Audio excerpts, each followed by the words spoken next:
I'll allow everyone to check in first, and I want to get into a really important topic that someone actually asked me about today. So, listen, I get so creative. Pick up Nora. Hey, Nora.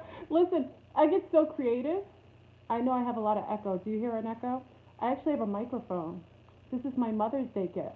Listen, listen, everyone. Look at my Mother's Day gift. Do you like my microphone? I love it. They give me more. They give me more fun. Mommy's rock. We get a treat. We should be treated like this every day. It's your birthday, Khalees. Happy Earth Day, Khalees. Happy birthday. Happy solar return. I hope you're enjoying this day. Enjoying it. So I know I have a lot of echo. I'm going to lower my echo a little bit. I think I have a little too much. Okay. So like I said, early Mother's Day gifts I have right now, and I'm actually taping this via on my other page. So as I talk to you, I'll lower it. There's no echo on your side? Okay. So anyway, I wanted to get into the discussion today. I think it's for the family all checking in right now. I'm trying to lower my echo a little bit because I know it's going to be heard on the other one. Okay. So I wanted to get into a topic of discussion about the 144. Who are the 144? How many Earthlings are actually here on planet Terra coexisting? And I think someone actually made this, actually inquired, um, had an inquiry um, today. I think it was earlier today or last night, rather, on my cipher. Big up to the cipher crew representing always. So one of the questions were when discussing I've been on the roll with videos. Listen, whenever someone tries, listen, okay, I'm going to sidebar for 1 second. Whenever someone tries to stop me, what you see is I expand. It is my nature. Can't stop, won't stop. Where do you think that answer comes from? Whenever, there were trolls who attempted to sidebar my main page, so all they did was cause more ricochets to them. And, oh, is the volume really low on your side, Bitchy girl? All they did is cause ricochets to them. Oh, it's low. Okay. Okay, hold on. It should be higher on your side. Can you hear me, everyone?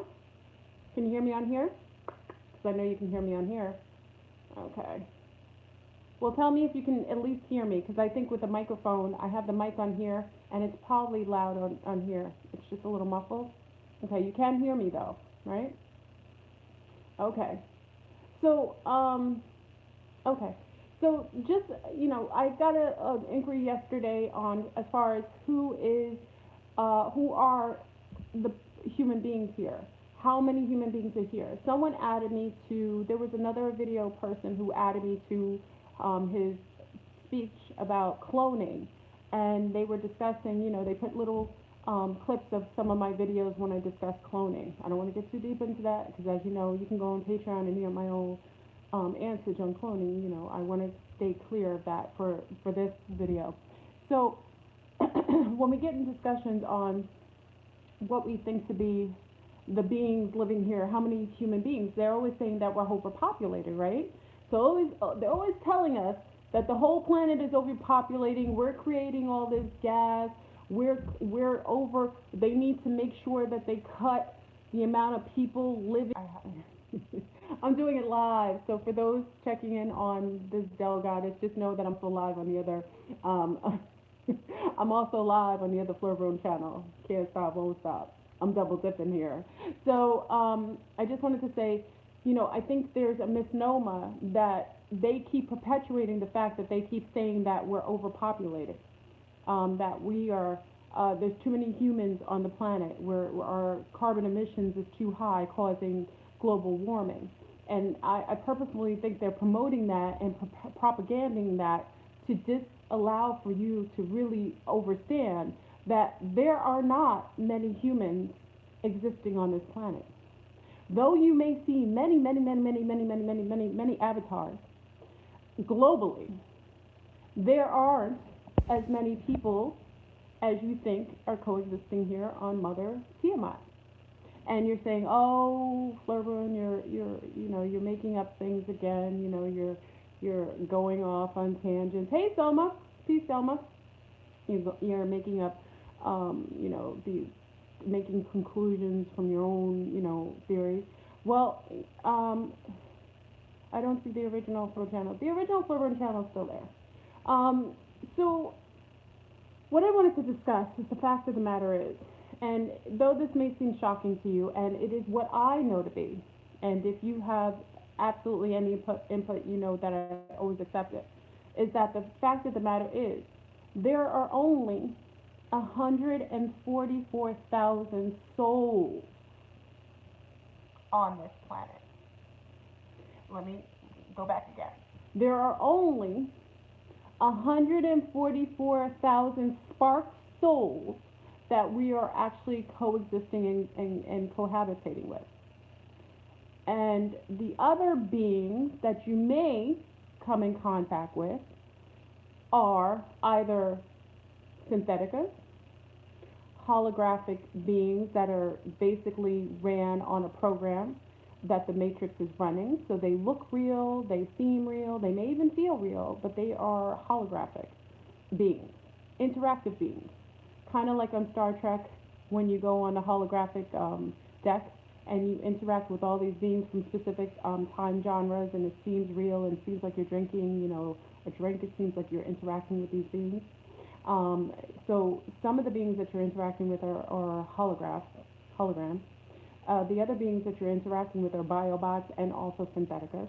Syntheticas not so often. You won't see syntheticas as often because syntheticas are very, very costly, and usually I won't call them the dark cabal, like to manufacture these types of beings to in order to run an agenda. Sometimes you'll see them running companies. Sometimes you'll see them, sitting in a political seat to perhaps run the system in a way that is being, propagated. Then you have some genetically modified beings who are also, um, they are genetically modified. They have zero encasement of a soul. These beings are genetically modified over generations. They usually are have a cap on their capacity to uphold a certain consciousness, a certain conscious level, and because of that, they are hive-minded, meaning that they generally go with the cues and the hues of the matrix. Whatever is going on in the matrix, whatever the trend is in the matrix, whatever the political agenda and the overlay in the matrix, these particular genetically modified beings usually go in alignment with whatever cultural, socio-economical, whatever complexion, whatever they've been, modified to uphold. Okay, and if you don't believe that they're genetically modifying beings, then you should know that there's been a breeding program of human beings, genetically modified beings, human beings, that have been programmed and their codons have been locked purposefully. You can see this when you're breeding horses, or you're breeding dogs, or you're breeding some sort of animal. Usually when you're breeding animals, you want a certain propensity of your animals, you want a certain disposition of the animals, you generally will have two animals mate who have those the overwhelming dispositions, especially generationally. So because of that, a lot of times you have, when people talk about quote unquote slavery, let's talk about the brown community, you have an overwhelming amount of specific types of males who are mating with a specific type of female. And you wonder why the consensus 2 and 3 generations later is a lower field being. So someone asked me, can brown people be genetically modified? Absolutely. If you don't know that, why don't you go in the midst of somewhere where it's low and dense, where people are very socio-economically challenged, and you see the general consensus of these people generally tend to be in a very same like-minded field. And you will also see a perpetuation of the same behavior throughout generations of those beings. And why they do that is because it keeps a cap on their consciousness, along with the low elf waves in the trailer parks and the hoods. They generally do that to help to keep these particularly genetically modified beings at a dense level so that they're unable to break free of those restraints, mind, body, and spirit. Okay, so yes, brown people can be genetically modified. Is it done? Usually it's a little different because remember, melanin can't be incepted the same way unless it's stripped in its cells. And melanin tends to, any geneticist or someone who's majored in heredity will also know melanin is one of the hardest things to try to genetically modify. Why? Because melanin coats the cells. When it coats the cells, it makes it hard for inception. So it takes generations and generations to try to strip the cells of melanin. So even though a person seemingly has melanin on the surface of the skin, generation after generation, they tend to strip the inner organs and the cellular component of a brown being, quote unquote, along with a mixing of different types of beings together. They will eventually be able to create a being that is allowed to be inceptible, even though they seem melanated on the surface of their skin. Okay, so yes, they can be as well. You know, the argument with some is like, oh no, brown people. Unfortunately, scientists have worked so hard and so vehemently on melanin that they have found ways to incept it, and they do it generationally, just like with animals. So, yes, there are beings here who are highly genetically modified. They are working along the agenda of the matrix, and they are not considered spark beings. You can't have a spark soul inside of one of those encasements because they're not made naturally. They've been genetically modified over generations, meaning that the womb that those beings come from do not spark cells. Only specific beings, and generally because we live on planet Terra, planet Tiamat, planet Gaia, because we live on Mother Earth, only specific beings can spark souls in specific wombs. Not every womb sparks a soul. It can spark a spirit, and it can allow for a being to be created, but walk-ins are very common also in the realms of talking about artificial beings. When someone is doing a heightened amount of drugs and alcohol, that also breaks down, hey Sid, hey B Hopi, that also breaks down the molecular component of the person's auric field, and that biofield breaks down after a period of time, creating little black holes inside of the person's aura. And eventually, if someone is highly addicted to drugs and alcohol, and you know, that's why it's called wine and spirits. Wine and spirits, because you know, even the ancestors and those who engaged in drinking elixirs that were alcoholic knew that once you drank, you were able to have conversations via your ancestors. That was the intention of most who were engaging in that. Even in hoodoo practices or voodoo practices, I think Obi as well, Santeria, and Jangajay, they tend to take a drink of elixir, right, an alcoholic drink, and they spit it out, right? You see that often in some of these ceremonies, and that is a way to kind of like give an offering to. It's kind of like when the homies, you know, when the gang members are pouring a drink, you know, on the ground as an offering to their homies. Here, this is a spell for the homies. It does help to give a spark of remnants that allows for spirit or entities to connect to that. Because remember, we are living we are existing in a multiverse, and because of that, even though we're staying here and we may not see anyone around us, there are many, and there is a plentiful amount of beings that are always interacting with us. That's why when you say that you're lonely, generally you're never alone. Just an inch above the ground is another dimension. Just an inch below your foot is another dimension. Just an inch next to you is another dimension. We're living in a multiverse with multiple aspects of ourselves, and also we live amongst different dimensional beings that we can't perceive based on our limited cognitive skills. Okay, so we talked about biobots. We talked about syntheticas. We talked about beings that are genetically modified, meaning that they are created to purposefully uphold the agenda of the matrix. We talked about those who are drug addicts or alcoholics, and they are susceptible to infiltration. Usually, walk-ins come in. Not all walk-ins are negative, so let's keep that clear. Depending on your frequency, you can have walk-ins that come into a body. If there is a contractual agreement previous to you coming here, or you've decided to exit stage left, and there may be another being who feels like they can accomplish whatever goals spiritually you were meant to have or to do for whatever reason. So sometimes you'll get people who have walk-ins who are not negative, who are in hospice situations, and you'll see miraculous recoveries. It's sometimes really odd. And when that person comes back from the hospital, they may have been a low field person. They used to drop it like it's hot. They usually sick on the act. And when they come out of the hospital, not only are they displaying signs of total recovery, but they are also showing signs of changing their frequency, their frame of consciousness, the way that they think, becoming more enhanced and higher in the way that they, the goals that they desire.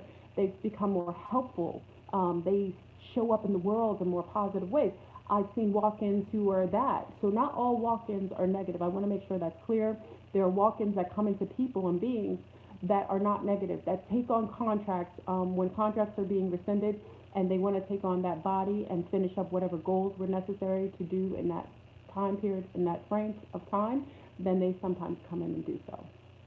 Okay, so we have them. And then we have the replicants and the replication people and the clones, which are, most people think they're one and the same. Like I said, if you go on Patreon, you'll get an idea of what I'm talking about. I can't get too deep into it, but then we have those beings here who are clones, okay? Replications, and then you have the replicants that are created by ET groups, okay? And you have clones that are created by governmental agents. And depending on which sect you come from, you can have an encasement of a soul and one does not. Okay? So we have a plethora of beings here. Oh, wait. I did not include. There are other groups here. Let me not. Hey, Sophia.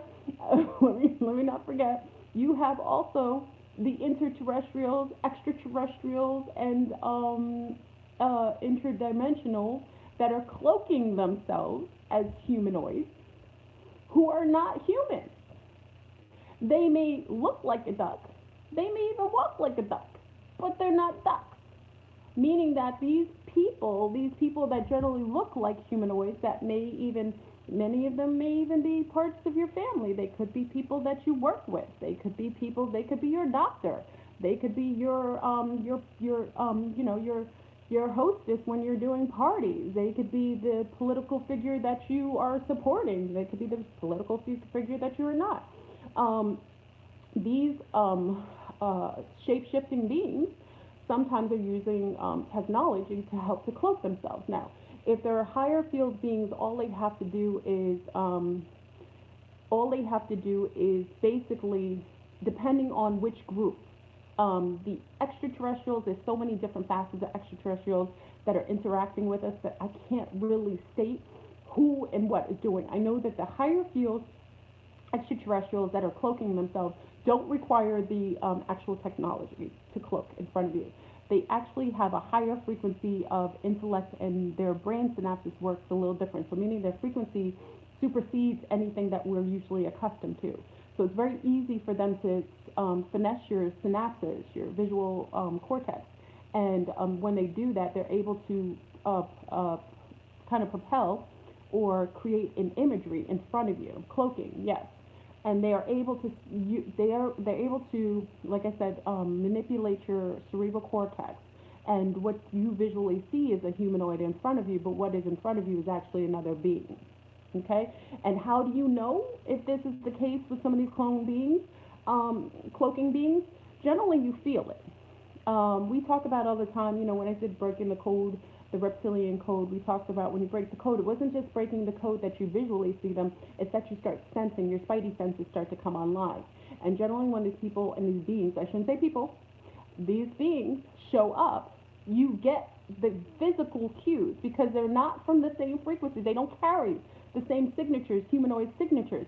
Even though they're manipulating the way you see them, they are not us. So because of that, when they come into your stratosphere, your biosphere, your body gives you signs that something is in front of you that is not right. So what you'll get is, like, some people get raised hairs. They usually think it's spirits. It could be the bartender. Sometimes people will get the, sometimes you'll get the coldness, the lack of being able to read the signature of their behavior. Most people carry auric patterns and frequency. And if you don't get a read off of someone that you normally would feel, that is also perhaps, yes, anxiety, hummingbird, right on point. Anxiety is another thing. The heartbeat beating really fast, because even though they're finessing your cerebral cortex and they're bypassing your, the way that your brain has the synapses work, even though they're bypassing that, you're still, remember, your subconscious still picks up that there's something wrong, and it may not know what it is, but it will pick it up sometimes with heart palpitations, like right, big heart palpitations. Okay, that's also a signature. Also, how you know that there's something around you that is not necessarily of this earth, not necessarily from this earth. Okay, or at least from the surface of the earth, because inner earth beings, though they come, and some of them are terrestrials, inner terrestrials, meaning they're from here, doesn't mean they're not from here. Not all beings that we're interacting with are from extraterrestrials. Some are interdimensional, but some are inner earth beings. We discussed this before in the video that I did before. When I discussed meeting the being, he had like the bluish field around his eyes. No, it wasn't cataract. And he had smoked this old Antiguan French, which was very interesting. And I know him to be an inner earth being. He had that blue field.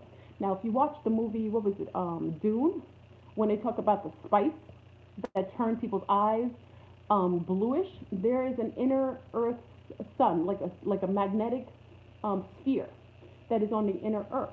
And on the inner earth, this sphere changes the biosphere of the beings inside. Usually the beings coexisting inside of the earth are taller, they're stronger, the telepathy is off the charts. It's nothing that you could even basically mimic. Also, they're able to sometimes bleep in and out of different forms of in different types of, in different dimensions or time. They can do time jumping just with their physicality and with their minds. What else? The interterrestrials also, they have the bluish field. Yes, Dr. Blair talks about it. Thank you, Chai. Yes, the bluish field around the eyes is very common for the interterrestrials, brown people and people who are more fair. So the lighter beings inside and the darker beings inside generally have that bluish, it's a beautiful bluish field. It's actually something that's not common. So that's also an indication that you're coming in contact with some of these beings on the surface of the planet.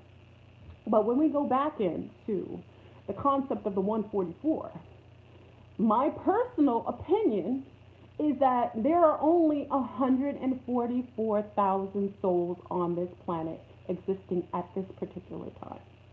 Everything outside of this, all the trillions and billions that they're promoting to you, majority of beings here are not spark souls. They could be spirits that are here to gain souls, meaning like Pinocchio. Remember we discussed this before. I talked about the little Pinocchio, the story of Pinocchio. I love the story to tell my little ones.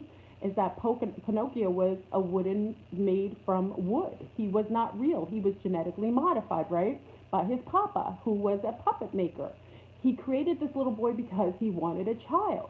When he created this little boy, he took on some spirit, right? So, hey, Cadillac, he took on some spirit. When he took on spirit, he wasn't real anymore. He was wood, right? Wood, okay? And talk about Hollywood, right? So he was wood. And in order to gain that spirit, that soul, spark a soul, he had to be a good boy. And he had to prove that he was service to others, right? So because of that, he went through, he ended up getting in trouble so many times. Remember, his nose used to grow when he used to lie. He even turned into a donkey because he lied, and he was with the lost, with the naughty ones in another world, what have you, right? So then eventually, Pinocchio, I guess it was in the whale's belly, was the end of the story, and he ended up sacrificing and doing something and being service to others in a genuine way. And that is when he gained a soul and became a real boy.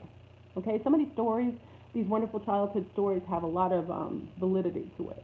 Okay, it's the same likewise with beings coexisting here.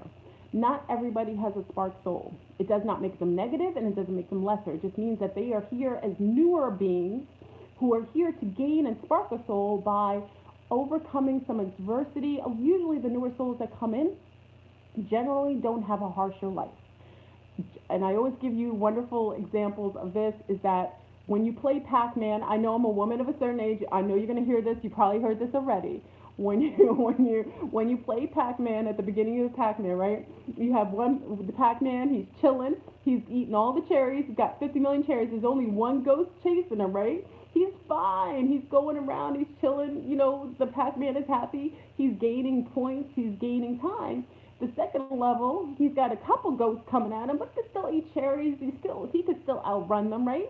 He's still doing his thing. He's at the intermediate level. He's running a little bit. He's not as relaxed at the first level, right? At the first level, he was chilling, watching, eating cherries, coming in and out. The more difficult level, when you get to Pac-Man, you can't think. Pac-Man can't make it. He's got 50 million ghosts. They're coming from left and right. It's like a whole posse of them coming from every direction. He could barely get a cherry. He's trying to run. He's basically trying to save his life. But if you overcome, if you conquer, if you win that last stage of Pac-Man, you gain your level and you go to another screen and you go to another level. It is the same with souls. Not every spirits come and they get sparked. In order to get sparked, you have to go through experiences. That's why I tell people it's very relative. The more difficult seemingly of certain people, it's a detail that they're older souls. They're souls that have gained enough so that they can handle the strife, the stressors, the censure, the adversity. They come here with a great amount of wisdom to be able to overcome the adversity that is being given to them. So I always state, people ask me who's a newer soul and who's a newer spirit that wants to be sparked and who's a soul. You can generally tell by the demographics and what generally they come into, who's in home court advantage, and who is dealing with the most adversity. Okay? So the older souls here, and this is a fact, I don't guess it, I'm telling you, and it's not a judgment. The older souls here, generally, not all, come as brown women in this particular cycle, in the past cycle. Why? Is because they are the ones dealing with the most adversity and they have to overcome the most, but they have the most experience soul-wise, based on the fact that if they're being incarnated at the end and the beginning of a cycle, generally means that they are here for graduation. Okay? There are others who are, but I'm saying the general consensus, if we're going to put a lump of people together, generally be the ones who are most suppressed. It is part of the gauntlet. It is basically coming into the arena to battle and basically get your graduation stripes so that you can walk the stage. Okay? And those are the ones who are dealing with the most adversity. That is why they have home court advantage in this next cycle. Because if they graduate, and it's not all brown women, there's lunar women, there's lunar males, there's Asiatic males and Asiatic women. I'm talking about on a grand scale. Usually genetic groups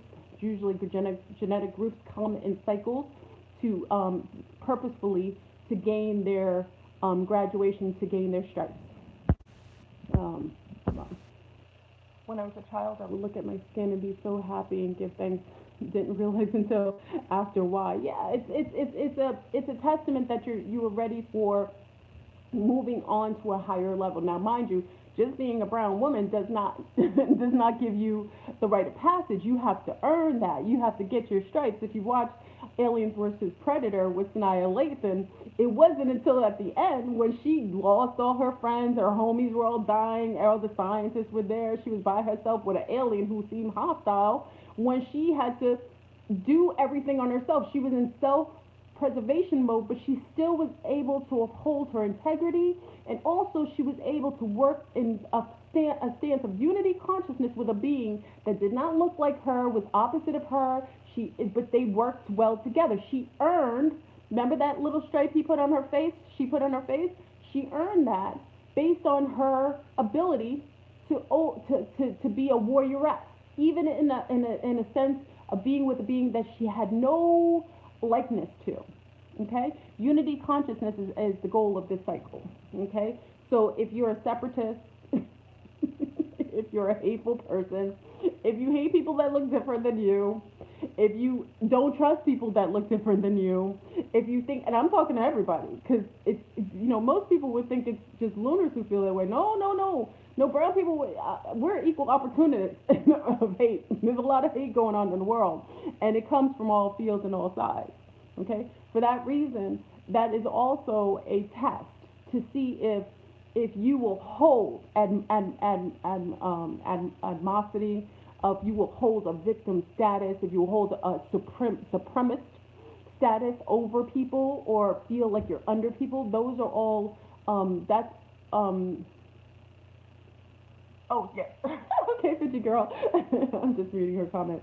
Those are all tests to see if you're able to uphold your integrity, your service to others stance, your ability to deal with adversity in every aspect without giving up, without being codependent, without not taking on the acknowledgement that some of the things that you're experiencing are things that you have created for yourself in order to overcome whatever whatever idiosyncrasies you've not acknowledged. Okay, so going back to 144, yes, there are only, this is my personal knowledge, and if you have a different, listen, I'm okay with hearing different different uh, uh, what do you call it? I'm okay with hearing different suggestions or what you feel is a little different. I personally think there are only 144,000 souls, spark souls. I know there's a lot of beings that are going to spark souls during this life, and also with all the catastrophes and the upheaval, that's the quickest way to spark a soul.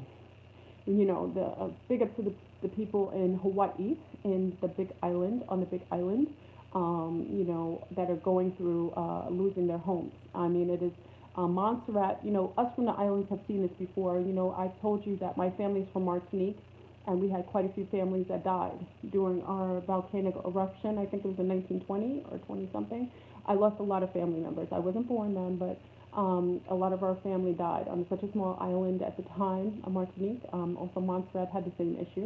Living in islands, it's part of the ebb and flow. It was very common in the Caribbean, especially with the Arawak and the Caribbean and the Taino.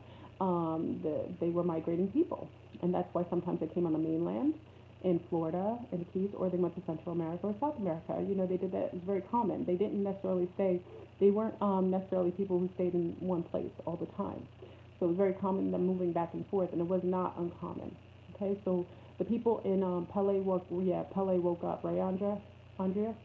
Um, and it's a testament to see, it's a test, because whenever you get the upheaval or things like a hurricane, you see people at their worst and at their best. How will they show up? Will they help each other? In Puerto Rico, I saw a beautiful amount of help and support in Puerto Rico during the hurricane afterwards, when they didn't have electricity and everybody was displaced. Did you see how much I get chills. Look, I'm getting chills. I guess Puerto Ricans are in here. Whatever you're doing, you're sending me something. I feel somebody on here is Puerto Rican, and they heard that, and they're sending chills right now to me. Thank you. I support you. The Puerto Rican family showed up beautifully. They did. They were highly supportive of one another. Our familia were there. We're doing well. They made sure that the babies and the elders were okay. I mean, it was very harmful and hurtful situation. But you know what that was? It was a test. Every time there's an upheaval, it is testing you. What will you do in the midst of fear? What will you do when all falls apart?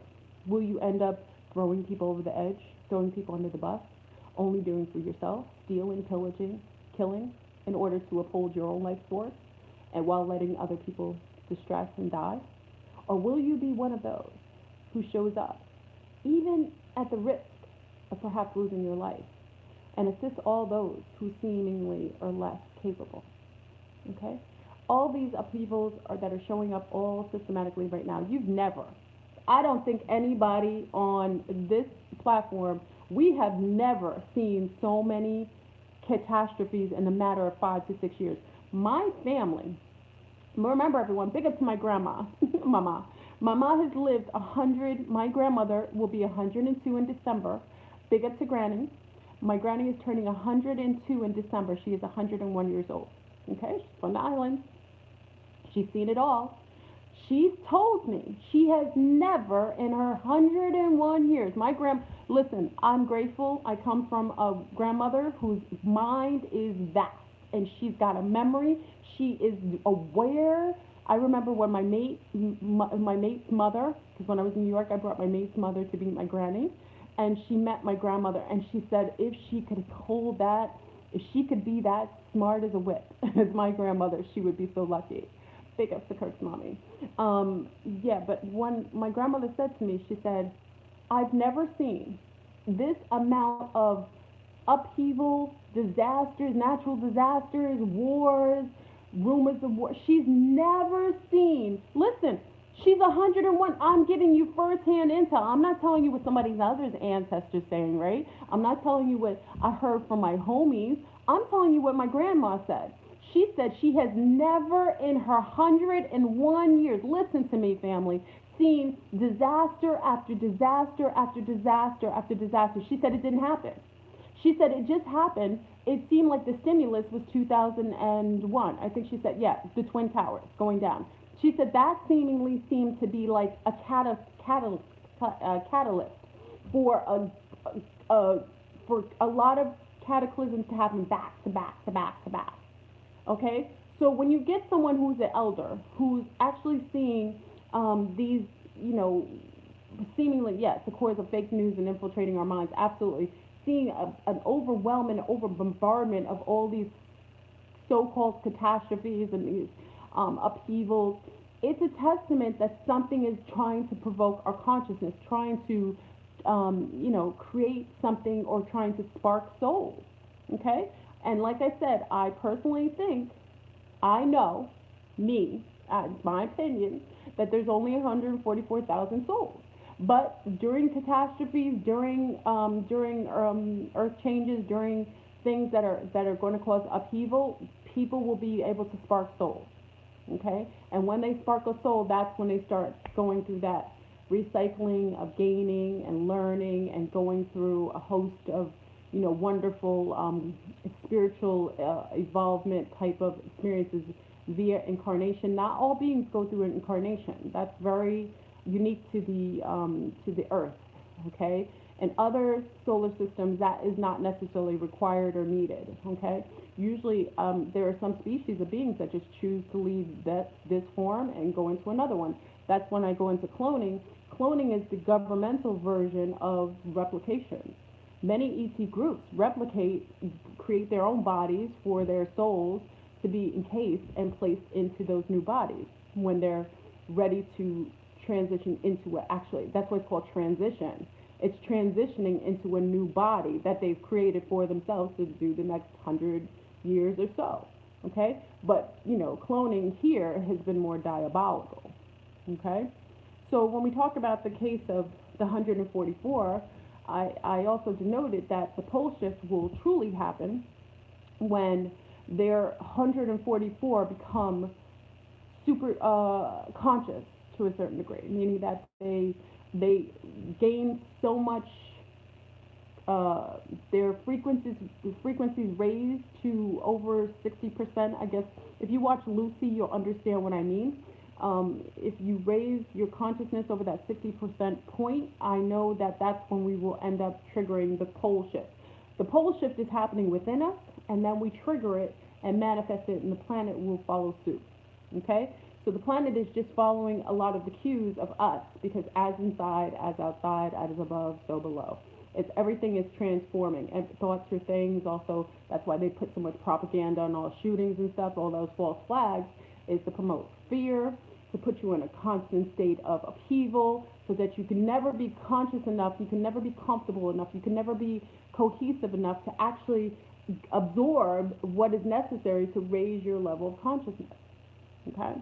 So when we talk in terms of the 144, that's where you hear all these superstars. That's where you hear everybody. You hear about, the twin pillars, red pill, blue pill. You hear about them talking about 44. I think red pill made a whole bunch of that. You hear Jay-Z, which is, I personally think he's from another timeline. He made the 44 in his album 44, and you see what he did when he made the video Family Feud. He talks about the matriarchy coming back online. It was women sitting on the chairs making decisions about the generations because we're in home court advantage. Okay? You can be as conscious and powerful as you choose, especially in times of adversity. Absolutely, Selma. We have a choice. And, big up to quite a few of the people who talked about Kanye. I'm just in a sidebar. I'm getting a call. They were talking about Kanye talking about making a choice when it comes to slavery. And he is not wrong. It just the fact that he said that is insensitive in a certain degree, because why people choose would be to save their lives, or they would think that, their lives would be in detriment if they decided to try to be free. But we do know that many warriors threw themselves over the ships because they preferred to die than to be enslaved. So yes, if we're talking about the absolute truth of what Kanye says, he's absolutely correct. You always have a choice, even if the choice is hard. Remember we talked about sparking souls? Do you know those warriors who probably jumped over the boat when they were going to be enslaved? Do you know they probably sparked the soul, or they went on to ascending really quick? That decision to not be a slave to anybody else's will is a huge jump of faith. It's huge. Would you do that in adversity? Who did that? Okay? Who left those plantations? Who did it? Even if you saw your auntie being ripped apart, who did it? Okay, so those who chose to close their eyes and say, I'm going to be free regardless of anything, they did have a choice. Right, Kiri? You would jump. There are many people that jumped, but they did choose that. So, he's not wrong. Let me state that. He is not wrong. He is absolutely right. Is it sparking controversy? Yes, because obviously we know the heinousness of what occurred in the MK Ultra. Trauma is one of the number one tools that they utilize in order to make a group of people stay in positions or to do things in a way that's adverse to their nature. Okay? So that's why the MK Ultra program works. How do you think they're able to control a big number of people when there's only a small non-majority who's supposedly ruling, right? There's only a small majority. So how are they able to do that? Okay? So because they have the ability to traumatize people, to place fear in you by putting all this propaganda on television. Oh, the bad guy's here. Oh, brown people are going to kill you. Oh, brown people are evil. Oh, lunars are going to strap all you up, to the back of a gully. They put that in your head all the time. Oh, Arabs are all terrorists. They perpetually put this in your mind. Like even my mother, my previous mother-in-law, which I made a video about. my previous mother-in-law still texts me. Go figure. As I'm saying, if I'm such a bad person, I have people who still talk to me who had issues with me. That's how real, non-real that is, right? Even in that case. But even my mother-in-law, my previous mother-in-law, texted me today. She was like, because she knows I used to go back and forth with my ex-husband to Hawaii. We were in Hawaii quite often. Big up to Morris, who's actually in Oahu right now. And she was just saying, oh, did you watch the news on Hawaii? Oh my God. She wanted to propagate her fear on me. I said, no, I'm good. She knows me over it. This woman has known me since I was a child. I married my husband when we were younger, so she knows me. She knows I'm unfazed by you sending that. But big up to Morris, because I noticed that they're also propaganding, and I also made sure for those in Hawaii, my heart goes out to you. Much protection to everybody in Hawaii. We are sending much love and protection. Build your bubbles up and follow your first mind, like Dr. Delbert Blair used to always say. Because whatever they're doing there, they're also propaganding something on Oahu. Remember, the big island is the island that is actually having Pele, that's erupting. But for some reason, if you watch all the news, they keep mentioning Oahu. They keep mentioning Honolulu, which is Oahu, for anyone who doesn't know that. They keep mentioning it, even accidentally. And I told Morris, big up to Morris, that's one of our famille on Cypher, big up to Cypher. I told him, I said, be careful, because that's what they did to Haiti right before the earthquake. They did that purposefully. So there might be some purposeful propaganda being that's telling people, that's almost like a secret signal to those living on Oahu of the Dark Cabal, saying bounce, because we're about to do something big on Oahu. I'm just putting a warning out there. I don't know, and I hope it's not true, but I'm seeing a pattern of some propaganda going against Honolulu right now. So be careful in Honolulu. Make sure you know where your high points are, because tsunamis, I don't know what they're planning, but all I hear is people keep mentioning Oahu, and this is the big island that's having the false warning. Oh, remember, yes, Andrea, yes, you know what? There was a false warning. Remember that? And it was in Oahu. Remember that? They had the false missile warning in Hawaii. Remember that? That was like, what was that? Andre, was that 2 to 3 months ago? That was almost 3 months ago. Yes, remember that. Whenever they do things like that, you need to take note. They're giving them a warning, see? And all of a sudden there's an eruption. It's all relative. Remember the electric, there was an explosion of electric facility in Honolulu? All I'm saying for those in Honolulu right now, they are consistently mistaking and saying that it's Honolulu that has the eruption. That to me is something that they're propagandering to do something.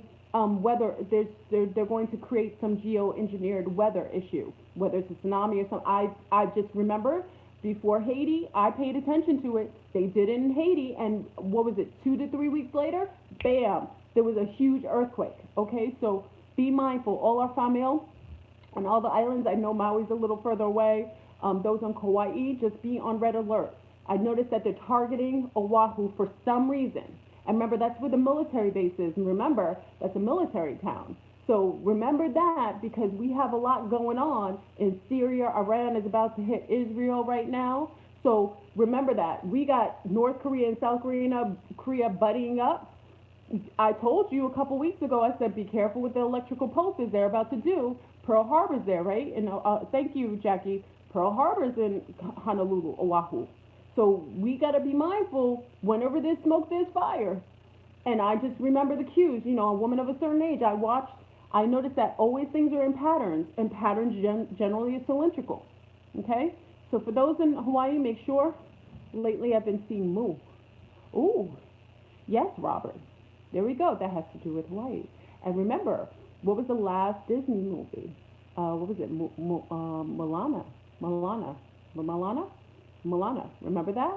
Remember that big angry entity that was representative? Okay, Moana. Thank you, Moana. Thank you, Sid.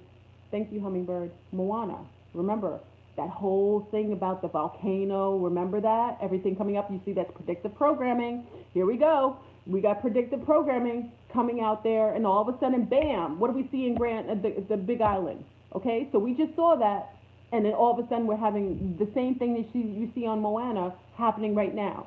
And now they're mentioning Oahu. So just watch out for the false flags. This is what I'm talking about. And family, you shouldn't be concerned about the dark cabal, because their days are numbered. They can't gain a soul. These beings gave up their soul by all the diabolical things they're doing. Why do you think they harvest everybody else's organs to try to live? Because they are diabolical. They can't gain a soul. They've lost their soul. Now, that's another thing that people don't realize. Can you lose a soul? Yes, you can, by low field behavior, murdering people and animals in a mass degree. So when you are a soldier and you say that you're protecting your country, and you go over to Iraq and Afghanistan and you kill children, grandmothers, mothers, fathers, and it's not for self-defense, because it can't be for self-defense if you're going to another country that has not come to yours and done the same. So you've now done heinous amount of murders. I know people hate when I say this. They're like, oh, well, our soldiers are there for protection. They are, but they're being used to do heinous acts and take on the karma. Because when you go over there and you kill a multitude of people, listen, I heard a story about a little girl holding puppies. Now, they do strap bombs on little children there, which is not as uncommon as you think. So a lot of times, if the soldiers, I guess they've learned a couple times when children are putting bombs on them, and it kills a couple soldiers by doing that, they've learned that if they see a little girl at the side of the road with a puppy, they shoot them or they run over them. This is what I heard. Do you think you're going to gain a soul from killing a little girl? Maybe she has a puppy. Maybe she needs money. Maybe she knows Americans do. Maybe she has a bomb. But just the fact of the matter that every little baby that you're seeing there that's carrying a puppy now you just shoot her down and run over her, regardless if she's legitimate or not. So you lose your soul. Even if you think you're going to fight for America, you're not fighting for America. The only time you fight for America is if you're on American soil and mofos come across our border, coming and getting gully with us. That's when you are defending us. That's when you as a soldier show up as a warrior and you protect us. You're not doing that. You're going to another person's country, mostly brown people's countries. I don't know any other country that we're doing that. We're not going to Russia. We're not going to Europe. We're going to brown people's countries where they look a little similar to myself.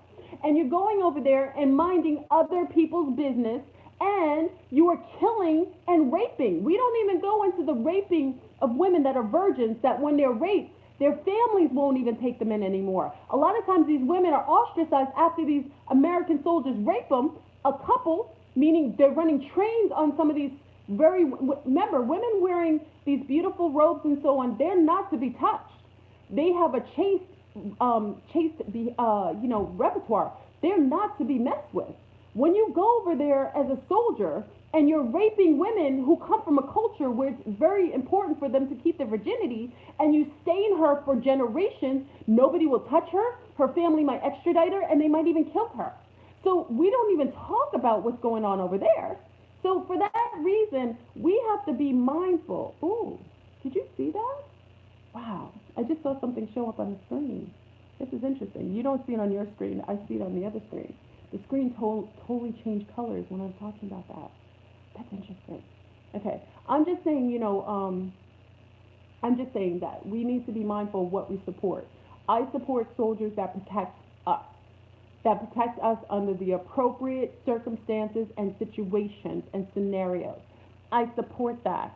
As far as supporting those who do harm under the guise of governmental propaganda and governmental agendas, I can't support it because you're over there murdering a mass amount of people and you've gained karma. So now you're going to come back. Listen, I'm going to keep it real because karma does not come in your life necessarily. A lot of people come back in another life. You wonder where all these countries where people are being shot or killed or raped, those are people who came back from doing those heinous things in a previous life.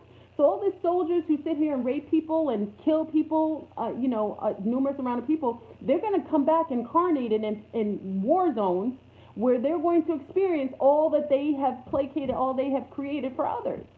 So don't start none, won't be none. And that's why I tell mothers, don't encourage your children to go into as soldiers or Marines. Don't encourage that. Why would you? Yeah, why would you? Because all you're going to do is make your child accrue some karma that they're going to have to pay back for probably a couple of generations. How many people you die? We had this conversation the other day. I know I'm going all off. Hey, Borzine, you coming to the conference? I'm excited. Borzine is coming to the conference, everybody. I'm so excited. Anyway, the conference is July 14th. If you've not gotten your tickets, get your tickets. We're about to. We should have a really good time. I'm excited. I'm in planning zone. I'm a little. I gotta get everything together. Anyway, but we were talking about karma in itself, and it was interesting because I've seen things, and this is where I'm grateful to have my grandmother and Dr. Delbert Blair and people that I've seen live a long period of time and gain wisdom. But I actually saw every time that I saw someone take advantage of someone financially. Listen, family, I'm telling you as a woman of a certain age. And I'm grateful I've gained this intel because it makes my choices and it totally allows me to choose to do and act in ways that I uphold to the highest standard. I saw that there was a pattern of people who like to take advantage of other people financially, whether it's scamming them, pyramid scams, or doing cruel, using people, whether it's women and men. I saw that after time, when the people who are users, they come full circle, and all of a sudden, they're the ones being used. Or they always get robbed later on. Or they end up having to pay back money that they really weren't supposed to in that one scenario because they stole in another scenario. So the universe works in that way. So I thought it was so interesting that you get away with zero. So it's best to walk on a straight and narrow path as opposed to walking in a path where you're stepping and walking on other people's necks. Because what happens is that those people who you stepped on to get to your position up there, those are the same mofos you're going to see on your way down.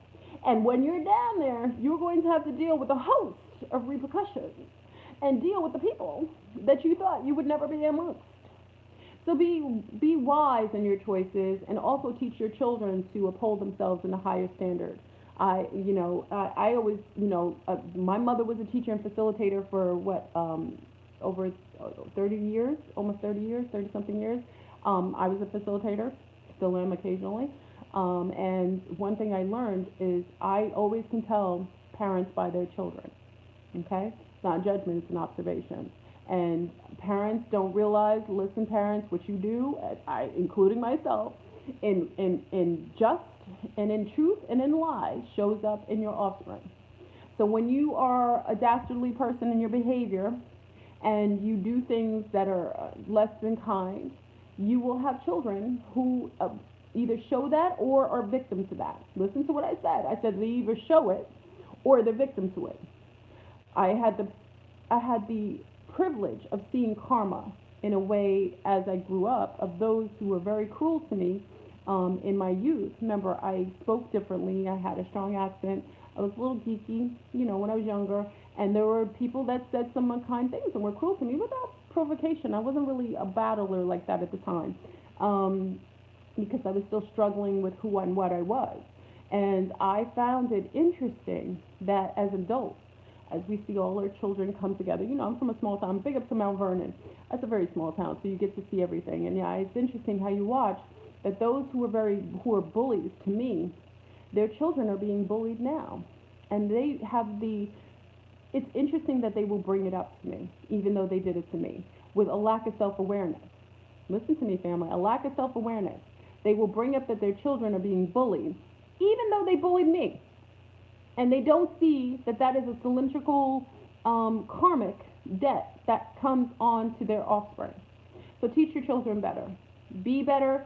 Be a good role model as much as you can be in the world of the matrix, and it's no judgment. But like I said, I see the fruit never falls very far from the tree, and our reprehensible behavior shows up in our offspring. It does with mine. When I say certain things and I tell my little ones not to do something, and then they see me do something that I told them not to do, they check me.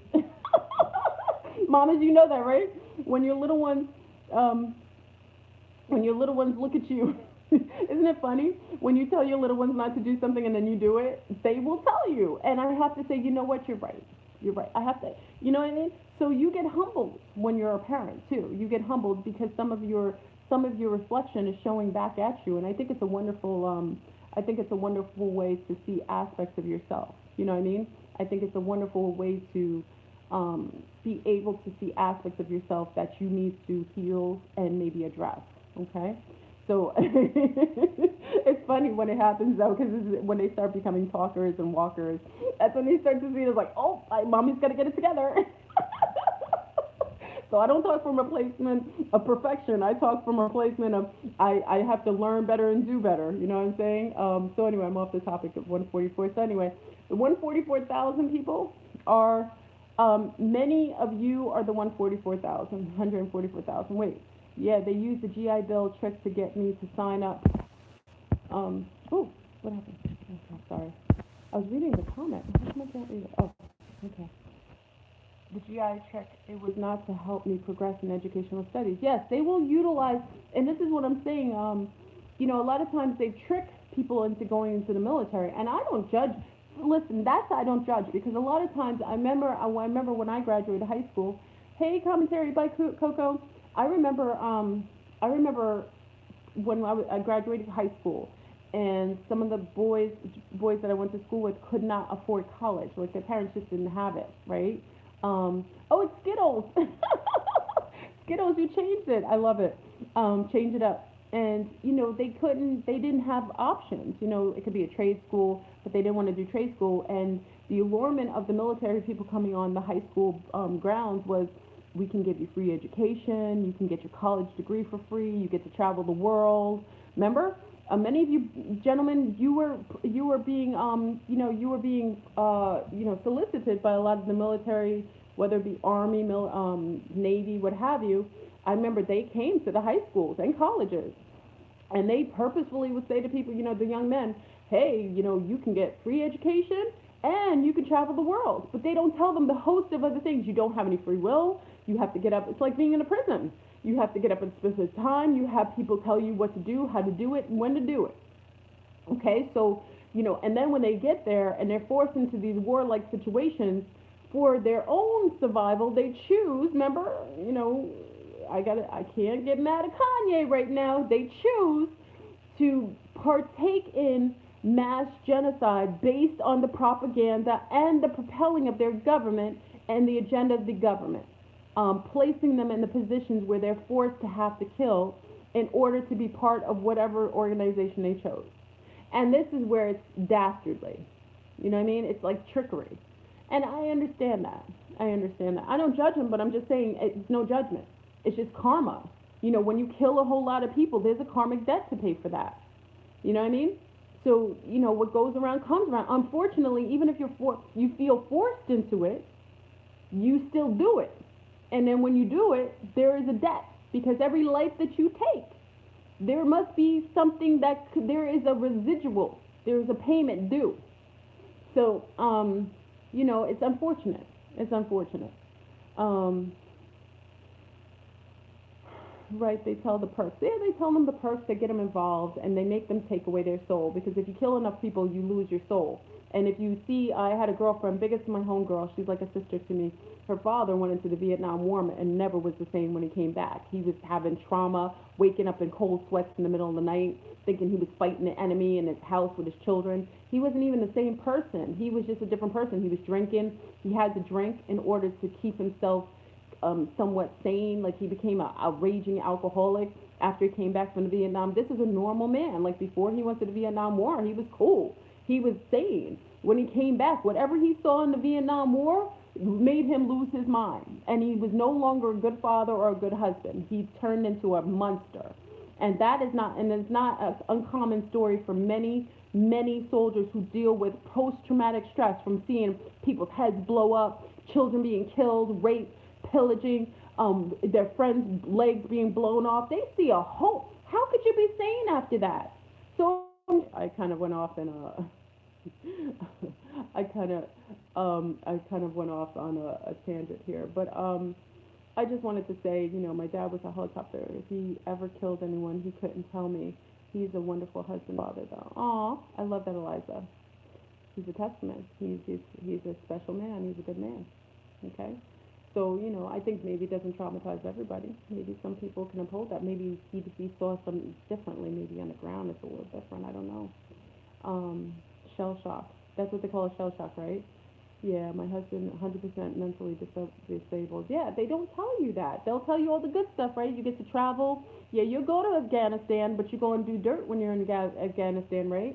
Or you'll go to Iraq, but you'll be there in a dirt farm for, like, sitting in the dirt for a couple of days with rattlesnakes.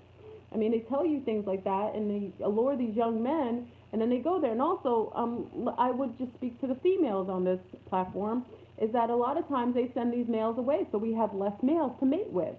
Because the males that go and fight and that are imprisoned are usually males that are strong mates. They're able to give us strong, powerful sons and daughters. Those are the warriors. So every time they take a warrior and they arrest them, see, remember, all the warriors are either sent to war or they're arrested and put in prison. So we're mating with the rest of the males, okay? So I'm not disrespecting the males. Listen to what I said. I'm not talking about everybody. Don't take it personal. I'm just saying the majority of warrior type males who would help us to overcome some of these adversities that we deal with, these demons and these dark cabal beings, they are sent to war and they're in prison. So the mating population are more passive males. So what happens is that we're mating with males that are not aggressive enough to deal with the adversity that's came. They do that purposefully. Because if you look at the prison system, all that testosterone, all that misguided aggression, that's warrior type of beings. Then you take the military men. Those are the most astute. Then they take the other men and put them as athletes. So all these, and then they take them out of the pool of regular women. So you take all the good quality, strong men out of the pool of mating, and then you leave all the rest. I'm not disrespecting anybody else. I'm just saying the majority of the males that they take are the strongest and the most virile and the most, the most brutal. The ones that can actually fight the system. Those are the ones who, if anything pops off in your neighborhood, they and their homies are going to come for whoever did it and break down that system. We don't have them because they've been sent to war, traumatized, or they've been sent to prison, or they're in the sporting arena and being used as public entertainers. Okay, so, we got to be mindful of that. That's why we have to start to create our own environments and our own, and women, you make sure you protect your sons and keep them in a system where they're being surrounded by healthy males, and make sure that we have them grow up to be permissible warriors, or those are protectors. Okay, we need those. We need those. Men protect, and they do that well when they're healthy. When you take away the angst out of the population of men that can protect their females or their families, then you leave women susceptible to all kinds of infiltration, which you've seen over the last couple of generations. Okay, so your offspring matters, with who you mate with. If you're mating with more passive, permissible males that are not up for the fight, you know what I mean? Hey, for soldiers are under MK Ultra. I'm sure they are, and they get chipped. Okay, they also get chipped. So, and I don't blame. Listen, I'm not blaming them for their choice, but I'm just saying, before the next young man chooses to join the military, I'm going to tell him, try to make sure you do something different if you can. You always have a choice. Okay, so yeah, that verbally abused into submission. I agree, New Age. It's a shame. So that 144 that's here, that's kicking it up a notch, those are the strongest right now. They're holding their own in a field where they're being ostracized, criticized, suppressed. The 144 are the baddest to the bone. So if you rock with the 144, you feel like you want a 44, you should pat yourself on the shoulder. Because it just means you bout that life.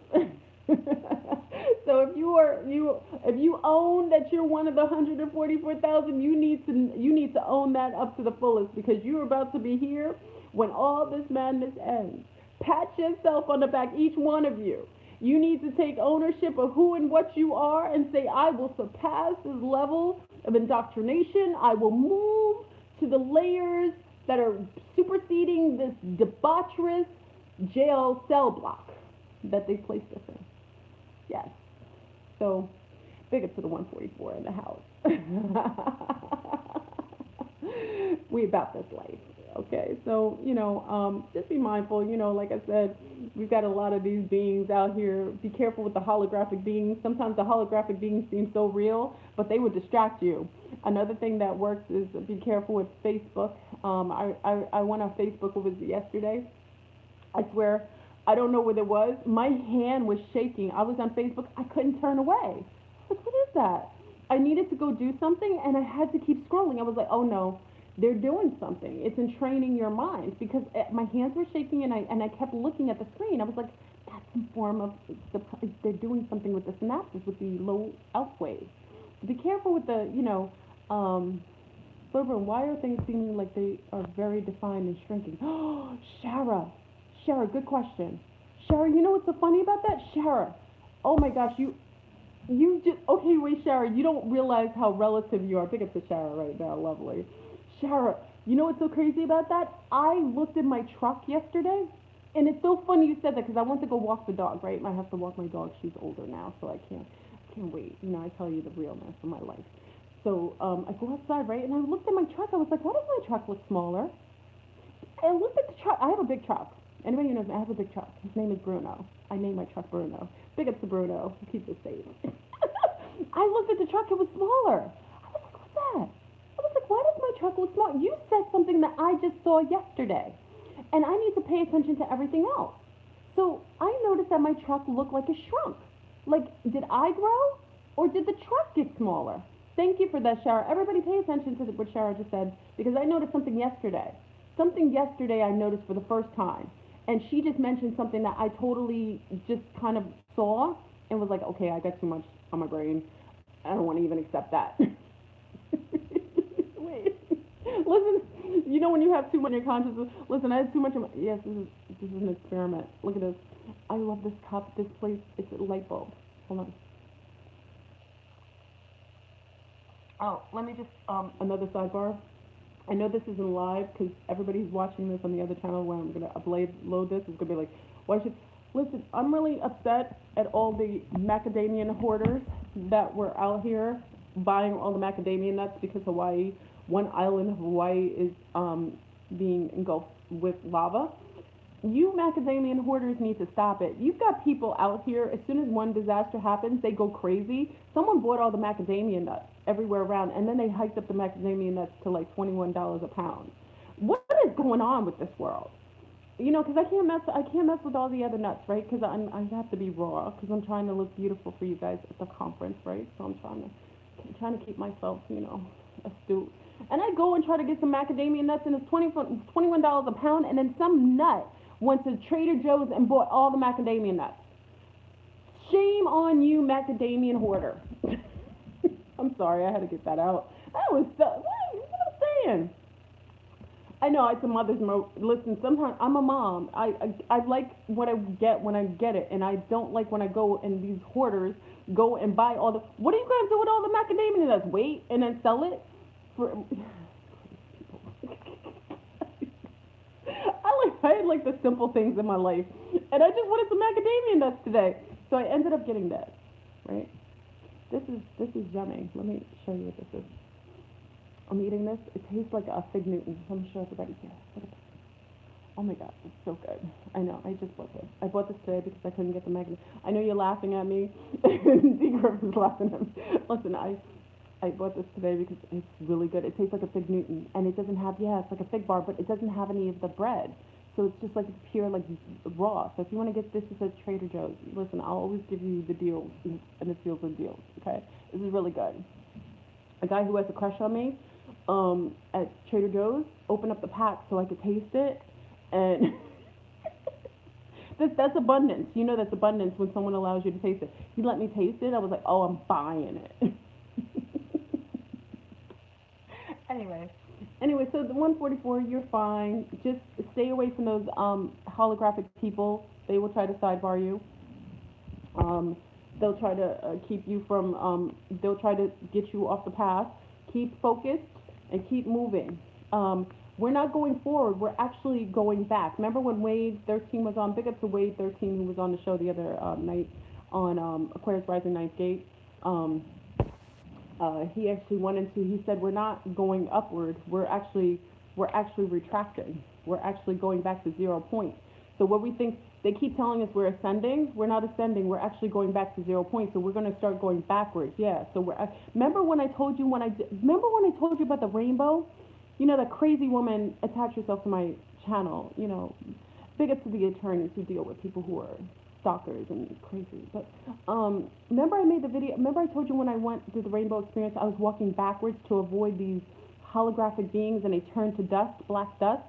I didn't understand why I was walking backwards, and then when Wade 13 came on a show on Aquarius Rising that night, and he talked about us going back to 0 point, we've already gone. We're going back. We're retracting back into 0 point. So what we're doing is we're actually seeing all the things that we kind of passed when we went forward. So that's what I'm saying. It's interesting. I thought that was interesting that I walked backwards after this event, and he stated that, and now I see everything going back to the way it was. You like eggplant? I like eggplant too. My little ones don't like eggplant. You know, it's unfortunate when you have little ones that have this certain thing. They like most things I like, but they don't like eggplant. I don't know why. And I make it so yummy.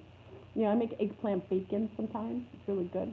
They like that some days. Some days I get away with that. Anyway, we're talking about food. You can tell. So anyway, family, keep vigilant and everything. And also, big up to Young Pharaoh, who's joining us on the show on Thursday. So I'll be doing a live interview with Young Pharaoh. We're going to get into black, I don't like using that word, melanin dominant ETs and why there is a blackout information and the government is hiding it from everyone. So Young Pharaoh will be joining us on Thursday night live on Patreon. If you want to be part of Patreon, just be part of it for that night, okay? It'll be on fire. Fire in the yard, So we're going to really get deep into the misnomers of why they're hiding it. And I'm going to go back into, Fleur, continue with the shrinking of the truck. I noticed, you noticed mine when I pulled up to another truck? Wait a second, Abortion, you saw it too? What is going on? I don't know. Abortion, I don't know why. What's the shrinking? Where's our friend that said it? I saw it last night when I went to walk the dog. I noticed it was obvious. I was like, why does the truck, I drive a big truck. I was like, why does my truck look smaller? Shara, been going on for months now. See, Shara, you might have noticed it before everybody else. You might just be sensitive.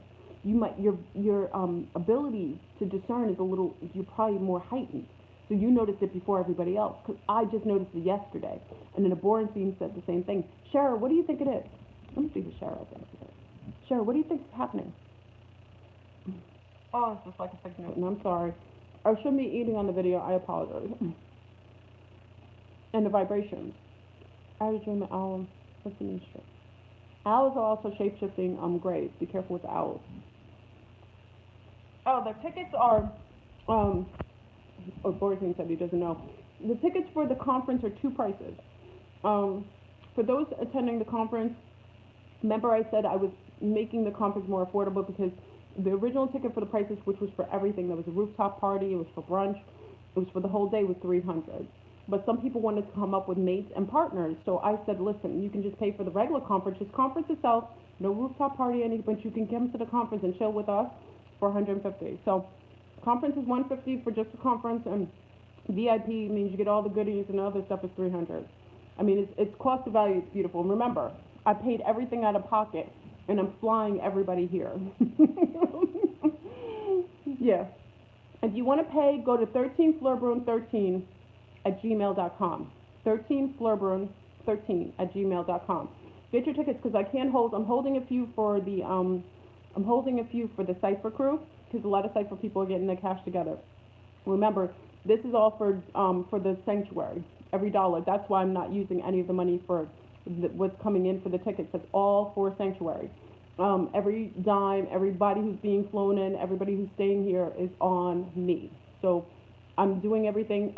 It's all on Flirbrun. You know how I am. I don't trust anybody anyway. If I do something, I do it on my own. It's masterful. It's in a castle. We're going to have the conference. We're going to be on the rooftop after the conference. And during the week, we're going to have a host of activities where we're going to meet up and do stuff. So if you want to join the conference, this is in Orlando, Florida. It's fun. We're going to get together. Cost of value, it's worth it. We'll have a good time. Owls are not negative. They're just, a lot of times the ET groups utilize owls. It's the way that they mess with our synapses. Remember we talked about them finessing our cerebral cortex and also getting behind that and visually making them look a certain way. Owls are one of those things that the Greys do. Many of the people who see owls are also in contact with Greys. Okay, the Greys could be from anywhere though. There's bio Greys and there's genetically modified Greys. Okay, they mess with your perception, real talk. I love owls. Owls could be your totem animal. They mean wisdom. So it may not be negative. Okay, it depends on how you're seeing them and when you're seeing them. And if they have strange behavior. Okay? An owl that sits there, remember they're nocturnal and they don't see very well. They actually fly on sonic, they hear things that, sonic tones because how they hear is like how sounds bounce off of other things. That's how they're able to catch their prey, like mice and moles and things like that. But they're not negative, but I'm just saying a lot of times if you're in contact with ETs and you tell me that you see owls, then a lot of times I think you're connected to the Greys. Okay? And Greys work for a lot of different beings. Not all Greys are negative, but a lot of Greys also, you remember the governmental system, they bioengineer Greys. Okay? So we don't know. Greys, there's Greys are actually organic, that are actually born in the way that you consider to be born, and then there's Greys, there are people in gray suits that are bio suits that you think are gray and they're not. So be mindful. Use your discernment. If they feel positive, I told you, the guy who was originally the first person I was going to interview, remember? This is years ago. Many of you who were down with me years ago, remember I kept saying I was going to interview this guy who was a reptilian? Not the reptilian, a guy who was, he was a regular brown guy who was dating my girlfriend. There's another one dating my girlfriend. My girlfriends like to date people who have some interesting propensities. I guess it's all interconnected, right? So this one, they said when he got drunk, that's how I found out about it. They told me that he was talking about aliens. So I talked to him, find out he's in contact with Greys. He's not having a negative interaction with them either. He's a brown man. He's a regular guy. Now his daughter, now listen, that's why I say it's all relative. His daughter was picked up by the NASA program. This is a regular brown man. He's not from that kind of life. His daughter was picked up from the NASA program, and she's highly being cultivated. That means whatever he is why the Greys are in contact with him. But he said he doesn't like the other ones. He said he likes the Greys. He said they've always been good to him. They've been with him from he was little. He said he doesn't like the other ones. Remember when I talked about that? He didn't want to come on. Like, he kept saying he was going to come on. I was like, you're going to come on the show? He'd be like, yeah. And then, he's drinking. I don't have a problem interviewing somebody who's drinking. He was drinking. I was like, you're going to come on the show? He flaked a little bit. He got a little nervous because he knew that there was enough people who watched my show. I said, you don't have to show your face. You just talk. Some people get nervous. I understand. You can't really be about this life unless you have to be unconcerned that people are going to judge you. Because, a lot of times you do this and people look at you sideways. You know what? You know what, Flibberin? I don't care. Yeah. Anyway, family, I'm going to go. I just wanted to talk about that. If you decide to join, please join. We're going to talk to Young Pharaoh on Thursday night, 9 p.m. The call-in number is 515-605-9881. Yeah, that's when Mr. Corey got the, yeah, Mr. Corey was out on that last show. 515-605-9881. It's already up. If you want to join us the show again, it's going to be on Patreon Live. You can be on Blog Talk. You don't have to go on Patreon. And we're going to have a really poignant discussion. We're going to get in deep with why they're hiding specific ET groups and why they're not coming out with them, and why it's been a common practice that when they find intel about ETs that are very, very dark or melanin or look reminiscent of brown people, they tend to throw that in the vault and keep that top secret. So we'll get into that. So thank you, 144. Please be happy with who you are.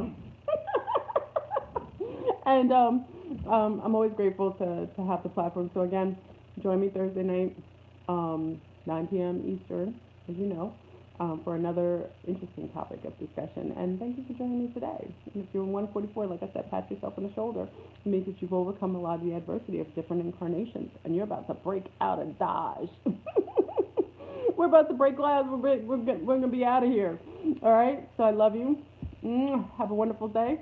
12 times 12 is 144,000. That's what I'm talking about. And I love you. Peace.